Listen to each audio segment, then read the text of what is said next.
ఎంతవరకు ఈ కేసుని ఎక్కడి వరకు లాక్కొచ్చాయి అనుకోవాలి? ఇందులో నాకు తెలిసి లీకు లేదు, పోడు లేదండి. కాసేపు కాలక్షేపం చేస్తున్నారు కానీ ఓపెన్ గానే మాట్లాడేశారా? ముందుగా కేసులన్నింటినీ ప్రిపేర్ చేసుకున్నాక దానికి కావాల్సినటువంటిది మీడియాలోనే ఒరిజినల్ చెప్పాలంటే మీడియా లీక్స్ తప్పించి ఇవన్నీ కాదు. ఇప్పుడు విజయసాయిరెడ్డి కూడా ఏమి డీటెయిల్డ్గా ఏం చెప్పలేదు. ఉరిని అడిగితే నాకేం సంబంధం వెళ్ళా కేసిరెడ్డిని అడగండి, వ్యవహారాలు ఏమైనా ఉంటే అతను చూసుకుంటాడు. అంటే అసలు రాజకేసిరెడ్డి అనే పేరు తీసుకొచ్చింది ముందు ఆయనే. అది ఆల్రెడీ వాళ్ళు అడిగారు ఆ ముక్క, మీడియా ముందు వాళ్ళు ఆ ముక్క అడిగారు లోపల, ఆ పాయింట్ బయటకు వచ్చి మాట్లాడాడు ఆయన. అంతేగాని ఆయన ఏమి ఎక్స్ప్లెయిన్ చేసింది అంటే అక్కడి నుంచే కదా కేసు కాస్తంత ఊపందుకుంది, అక్కడి నుంచే కదా వరుసగా ఆయన పిలిచింది దేనికి?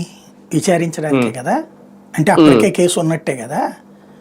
పేరు ఈ నోట్తో నుంచి బయట పెట్టించడం ద్వారా ఈయనకి జగన్కి పూర్తిగా దూరం అవుతుంది. సీపోర్ట్ వ్యవహారం కదా సార్ పిలిచినప్పుడు ఆయన. సీపోర్ట్ దగ్గరికి పిలిచి అదేం అడగలేదు, వేరే అడిగారని చెప్పాడు ఆయన.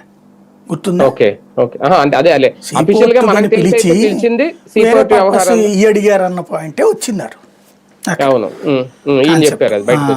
కాబట్టి అక్కడ ఇష్యూ ఇప్పుడు ఇవాళ కూడా మిథున్ రెడ్డి లేకపోతే వీళ్ళందరినీ కూడా ఈ కేసులోనే వేసేయాలనేం లేదు.